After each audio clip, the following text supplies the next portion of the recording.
Abraham Ozler ഈ പടം ജയറാമിൻ്റെ comeback movie ആണോ അല്ലയോ എന്നുള്ളത് നിങ്ങൾ തന്നെ സിനിമ കണ്ട് തീരുമാനിക്കേണ്ട ഒന്ന് തന്നെയാണ്. ബിക്കോസ് എനിക്ക് ഏറെക്കുറെ തോന്നിയത് ഈ എബ്രഹാം ഓസ്ലർ എന്ന് പറഞ്ഞ ക്യാരക്ടറാണ് ബിൽഡപ്പ് ചെയ്തിരിക്കുന്നത്, ജയറാം എന്ന നടനല്ല.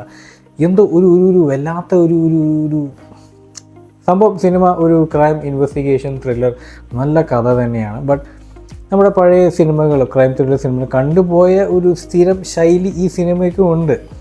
ആൻഡ് എടുത്ത് പറയേണ്ട ഒരു കാര്യം, ഒരു സ്പെഷ്യൽ അപ്പിയറൻസ് ഉണ്ട് ഒരു നടൻ്റെ. സോ അത് എന്താണെന്ന് ഞാൻ പറയുന്നില്ല, സ്പോയിലേഴ്സ് ആയി പോവും.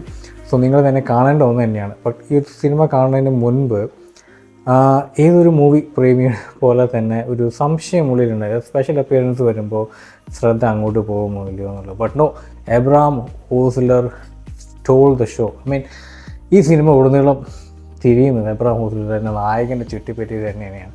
നൗ ഇൻവെസ്റ്റിഗേഷൻ പോകുന്നത് നമ്മൾ പഴയ സിനിമകളിൽ സ്ഥിരം കണ്ടുവരുന്ന ശൈലി തന്നെയാണ്.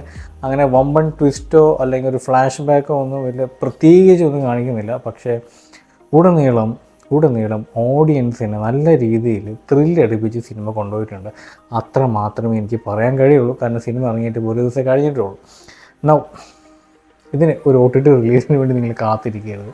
കാരണം ഓഡിയൻസ്, നമ്മളിത് പുറത്ത് സിനിമ തിയേറ്ററിൽ നിന്ന് നമ്മളിങ്ങനെ പുറത്തിറങ്ങി നിൽക്കുമ്പോൾ ഈ മയക്കും പിടിച്ച് നിൽക്കുന്ന റിവ്യൂവേഴ്സിന് എല്ലാവരും പോസിറ്റീവ് റിവ്യൂസാണ് പറഞ്ഞുകൊണ്ടിരുന്നത്.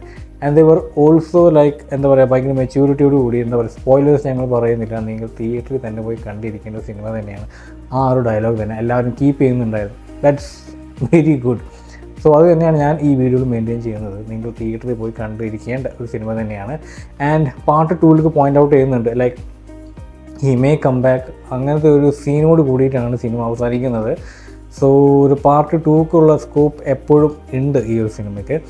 ആൻഡ് നേരത്തെ പറഞ്ഞ പോലെ ജയറാമിൻ്റെ കംബാക്ക്, ഐ തിങ്ക് ജയറാമിൻ്റെ ഫിലിം കരിയറിൽ ഇങ്ങനത്തെ ഒരു ക്യാരക്ടർ ആദ്യമായിട്ടായിരിക്കും ചെയ്തിട്ടുണ്ടാവും. എൻ്റെ ഓർമ്മയിൽ അങ്ങനെയൊന്നും ഇല്ല. കാരണം എൻ്റെ ഓർമ്മയിൽ ജയറാമിൻ്റെ സിനിമയിൽ ഒരു ഭയങ്കര റൊമാൻറ്റിക് ആയിട്ടുള്ള കക്ഷിയാണ്. സോ ഇങ്ങനത്തെ ഒരു ക്രൈം ഡിറ്റക്റ്റീവായിട്ട് എനിക്ക് ഇതുവരെ കണ്ടതായിട്ട് ഞാൻ ഓർക്കുന്നില്ല. I think this is his first venture as a crime detective. Anyway പടം ഉടനെ ഇഷ്ടപ്പെട്ടു.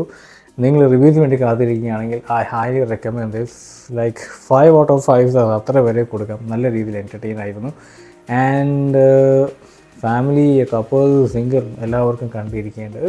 I mean it's a crime investigation thriller. ആർക്കും ഇഷ്ടപ്പെടാത്ത ഒരു സെഗ്മെൻ്റ് അല്ല, എല്ലാവർക്കും ഇഷ്ടപ്പെടും. So guys, don't waste your time, watch this masterpiece. And overall ഒരു വൺ ടൈം വാച്ചബിൾ എന്ന രീതിയിലൊക്കെ മാത്രമേ എനിക്ക് ഫീൽ ചെയ്തുള്ളൂ ഗൈസ്. അപ്പോൾ ഗൈസ്, വേറെ മൂവി റിവ്യൂമായിട്ട് വരാം as usual. Stay tune for more. Catch you guys in next movie review.